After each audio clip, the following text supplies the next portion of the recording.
Bismillahirrahmanirrahim. Assalamualaikum warahmatullahi wabarakatuh.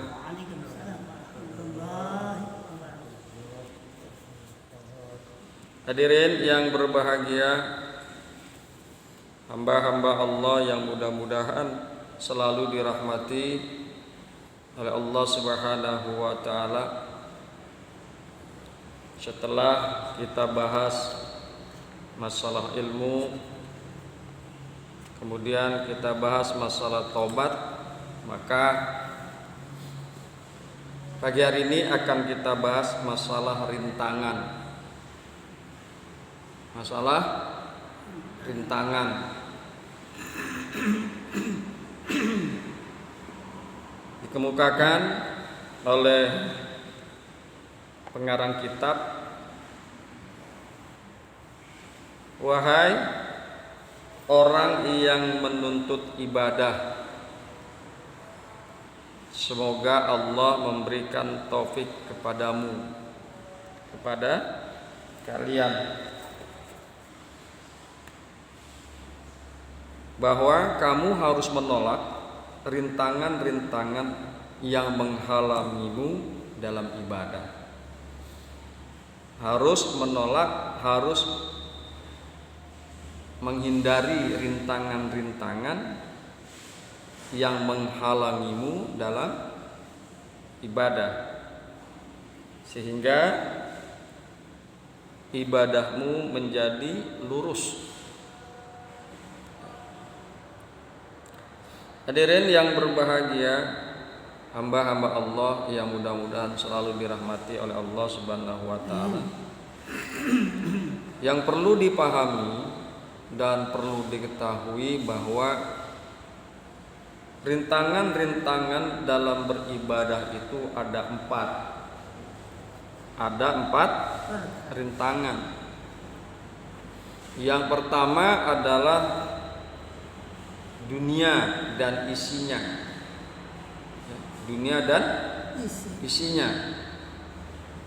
Kemudian rintangan yang kedua, makhluk Tuhan.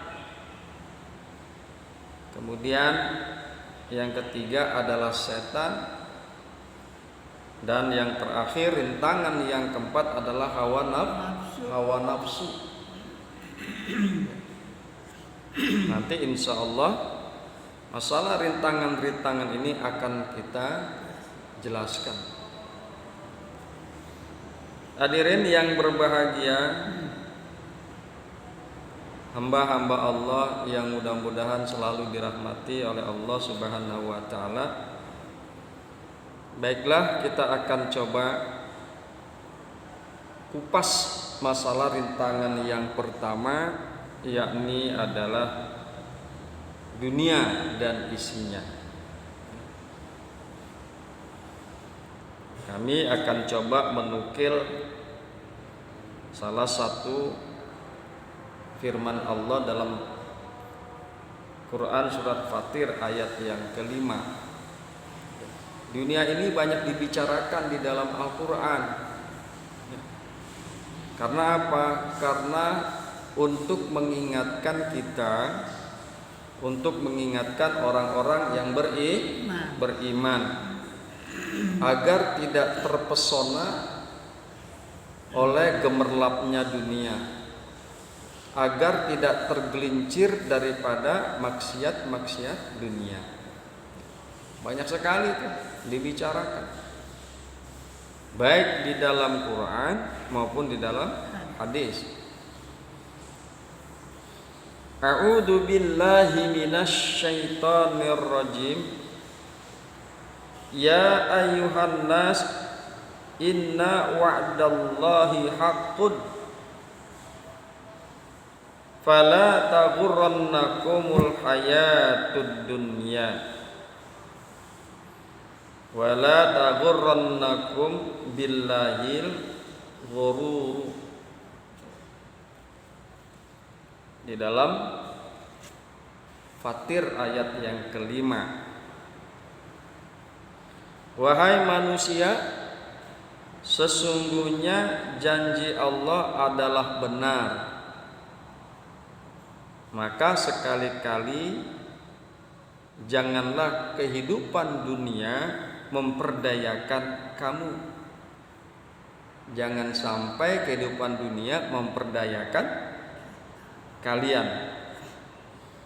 Dan sekali-kali janganlah setan yang pandai menipu memperdayakan kamu tentang Allah. Ya. Ini salah satu firman Allah yang membicarakan masalah dunia. Dan Allah mengingatkan di dalam Fatir ayat yang kelima, janganlah sekali-kali dunia itu memperdayakan kalian. Janganlah sekali-kali dunia itu memperdayakan kalian.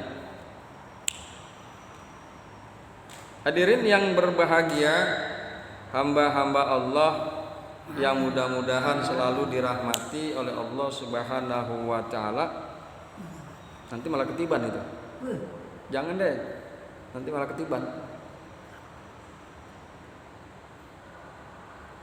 Nah, Pak De, ini udah didesain, Pak De. Ini udah didesain untuk semua orang. Nah, iya kalau gitu Pak De di situ aja duduknya. Nanti malah ketiban, Pak De. Jatuh. Jadi jangan sampai kita memikirkan diri sendiri. Ya. Jadi terganggu ini.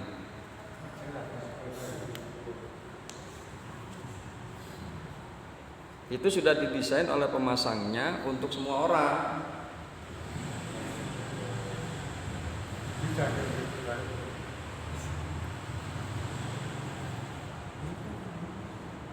Hadirin yang berbahagia, hamba-hamba Allah yang mudah-mudahan selalu dirahmati oleh Allah Subhanahu wa taala.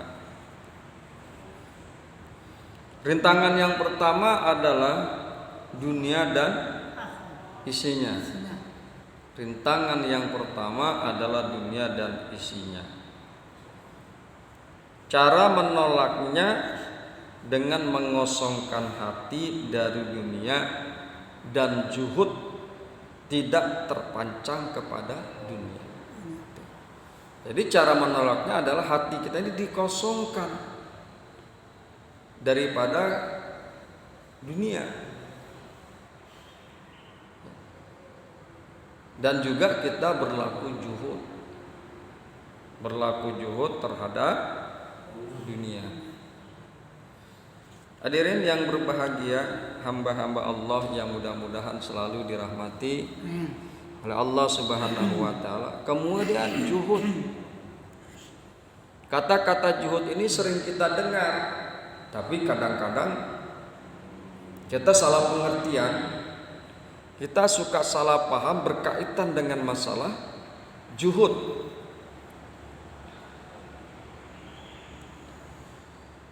Juhud adalah meninggalkan kecondongan atas kecintaan pada dunia. Juhud juga bisa diartikan dengan melepaskan hati dari pengaruh dunia. Maksudnya adalah tidak kikir kepada para peminta dan tidak disibukkan dengan kegiatan-kegiatan duniawi yang menyebabkan lupa akan Allah Subhanahu wa taala. Jadi tidak menyibukkan diri dalam perkara-perkara dunia, di mana kesibukan-kesibukan tersebut berakibat lalai, lupa kepada Allah Subhanahu wa taala. Hadirin yang berbahagia, hamba-hamba Allah yang mudah-mudahan selalu dirahmati oleh Allah Subhanahu wa taala. Meski begitu, juhud juga tidak berarti harus mengosongkan tangan dari harta. Ya, silakan nyari duit. Ya orang kadang-kadang interpretasi zuhud itu harus fakir, zuhud itu harus miskin. Enggak. Tadi dikemukakan bahwa salah satu definisi zuhud adalah tidak kikir kepada peminta. Bagaimana mungkin kita bisa sedekah, kita bisa memberikan kepada peminta-minta sementara tangan kita kosong dari harta. Jadi makanya dikemukakan oleh ulama, meski begitu zuhud juga tidak berarti harus mengosongkan tangan dari harta. Hadirin yang berbahagia, hamba-hamba Allah yang mudah-mudahan selalu dirahmati oleh Allah Subhanahu wa taala. Tak ulangi sekali lagi bahwa sebagian orang salah paham dengan istilah zuhud. Dikira zuhud adalah hidup tanpa harta.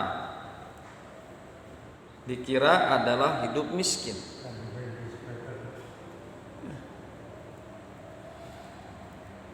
Syekhul Islam yaitu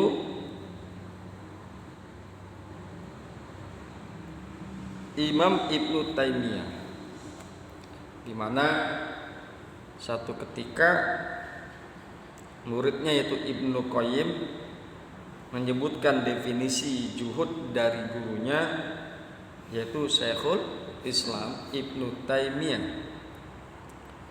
Dikemukakan oleh Imam yang mulia Ibnu Taimiyah, sami'tu Syekhul Islam, sami'tu Syekhul Islam Ibnu Taimiyati qadasallahu ruhahu. Ibnu Qayyim mengemukakan, aku mendengar akan Syekhul Islam yaitu Ibnu Taimiyah. Mudah-mudahan Allah mensucikan ruhnya. Yaqulu, Imam Ibnu Taimiyah mengatakan, azuhdu tarku ma la yanfa'u fil akhirah. Zuhud adalah meninggalkan sesuatu yang tidak bermanfaat untuk kehidupan akhirat. Jadi orang yang zuhud itu mengoptimalisasikan apa yang ada di dalam dirinya, baik itu anggota tubuhnya yang zahir, yang lahir seperti tangan, kaki, mulut dan lain sebagainya, ataupun anggota tubuhnya yang berupa batin seperti hati dan pikiran, dioptimalisasikan untuk pemanfaatan akhirat, sehingga pekerjaan-pekerjaan yang merugikan dirinya, yang tidak bermanfaat untuk akhirat ditinggalkan. Majelis ghibah ditinggalkan, riya ditinggalkan, sombong ditinggalkan, kumpul-kumpul yang tidak bermanfaat ditinggalkan. Jadi mengoptimalisasikan apa yang ada di dalam dirinya, baik anggota tubuh yang zahir maupun yang batin serta harta benda, untuk kemanfaatan akhirat. Itulah zuhud. Hadirin yang berbahagia, hamba-hamba Allah yang mudah-mudahan selalu dirahmati oleh Allah Subhanahu wa taala. Cara menolak rintangan, cara menolak yang demikian itu yaitu dunia dan isinya. Rintangan pertama adalah dunia dan isinya. Cara menolaknya dengan mengosongkan hati dari dunia dan zuhud kepada dunia. Adapun yang mengharuskan kalian berbuat demikian adalah pertama agar ibadahmu lurus dan banyak. Sebab cinta dunia dapat merepotkan dirimu, baik lahir maupun batin, sehingga lalai mengerjakan ibadah. Anggota tubuh luar kalian sibuk mencari bekal dunia dan hatimu tergoda oleh macam-macam keinginan dan hawa nafsu. Keduanya mencegah ibadah. Yang demikian itu akhirnya mencegah untuk melakukan ibadah karena sibuk. Anggota tubuh luar kita dan anggota tubuh dalam kita sibuk mencari dunia, sibuk memenuhi keinginan-keinginan terhadap dunia. Yang demikian itu akhirnya mencegah ibadah. Sebab tubuh itu hanya satu dan hati pun hanya satu. Jadi kalau hati disibukkan oleh suatu urusan, tentu terputus dari kebalikannya. Sedangkan dunia dan akhirat itu ibarat dua wanita yang dimadu. Ibarat dua wanita yang dimadu. Istri kita misalnya ada dua. Jika kamu dapat menggembirakan yang satu, maka yang satu lagi akan kecewa. Begitu kan? Istri yang muda kita gembirakan, kita sayang-sayang. Istri yang pertama kecewa, sakit hati.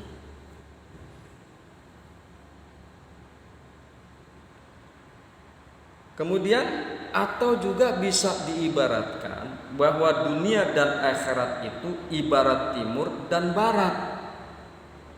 Jika kamu cenderung kepada salah satunya, tentu akan berpaling kepada yang lainnya. Jika kita menghadap ke barat, maka yang timur dibelakangin. Kalau orang Betawi bilang yang timur dipantatin. Begitu juga dengan sebaliknya, kalau kita menghadap ke timur, maka yang barat di belakangnya. Hadirin yang berbahagia, hamba-hamba Allah yang mudah-mudahan selalu dirahmati oleh Allah Subhanahu wa taala. Adapun dunia yang membuat sibuk anggota tubuh luar, maka sebagaimana telah diriwayatkan oleh Abu Dardah radhiyallahu anhu, beliau berkata, aku berusaha mengumpulkan antara ibadah dan dagang. Antara ibadah dan dagang. Ternyata keduanya tidak bisa berkumpul. Maka aku memilih ibadah dan meninggalkan dagang. Demikian Abu Darda. Lebih memilih kehidupan akhirat tinimbang kehidupan dunia. Ibadah ini maksudnya adalah tujuannya akhirat. Dagang adalah tujuannya dunia. Jadi Abu Darda ternyata antara ibadah dan dagang tidak bisa berkumpul. Maka aku memilih ibadah dan meninggalkan dagang.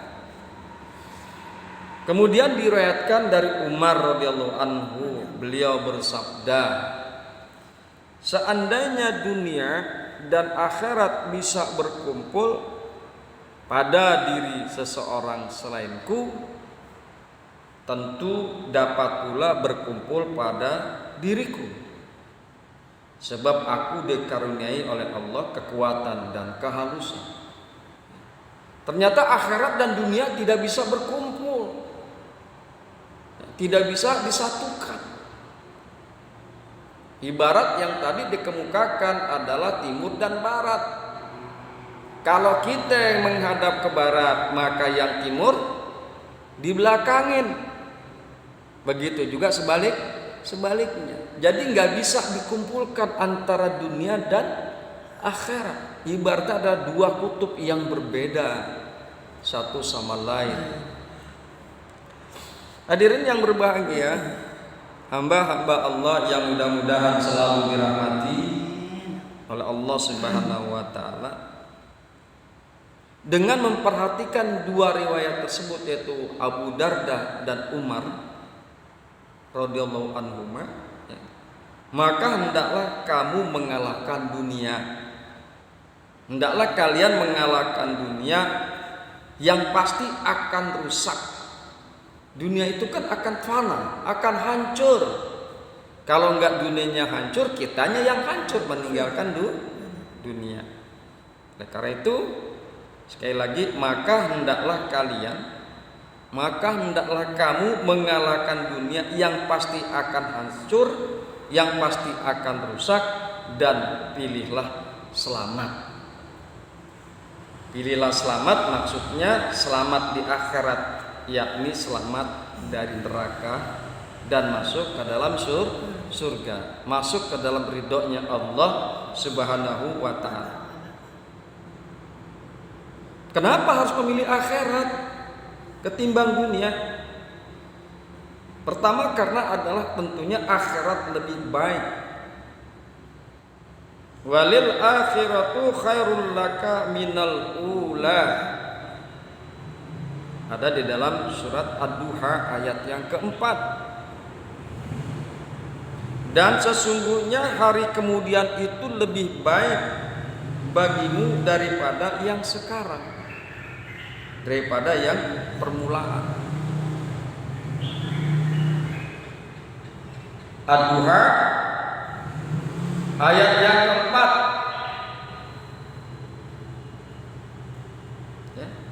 Walal akhiratu khairul laka minal ula. Kehidupan akhirat itu adalah lebih baik timbang kehidupan dunia. Maka pilihlah akhirat agar kalian selamat. Kemudian di dalam surat Al-A'la ayat yang ke-17, wal akhiratu khairu wa abqa. Sedangkan kehidupan akhirat adalah lebih baik dan lebih kekal. Lebih kekal. Dunia itu fana, tidak kekal. Lamun akhirat itu kekal, sudah lebih baik dan kekal. Oleh karena itu, Imam Ghazali menganjurkan, memberikan saran kepada kita, hendaklah kalian lebih memilih yang selamat, yaitu lebih memilih akhirat. Hadirin yang berbahagia, hamba-hamba Allah yang mudah-mudahan selalu dirahmati oleh Allah Subhanahu wa taala. Adapun dunia yang membuat sibuk hati, anggota tubuh batin, tempatnya keinginan, maka ada sebuah hadis yang diriwayatkan dari Nabi Muhammad sallallahu alaihi wasallam. Beliau bersabda, "Man ahabba dunyahu adarra bi akhiratihi, wa man ahabba akhiratahu adarra bi dunyahu, fa asiru ma yabqa ala ma yafna." Barang siapa mencintai dunia, tentu ia merugikan akhiratnya. Dan barang siapa mencintai akhirat, tentu ia merugikan dunianya. Karena itu pilihlah yang kekal daripada yang bakal binasa. Kanjeng Nabi pilih suruh kita.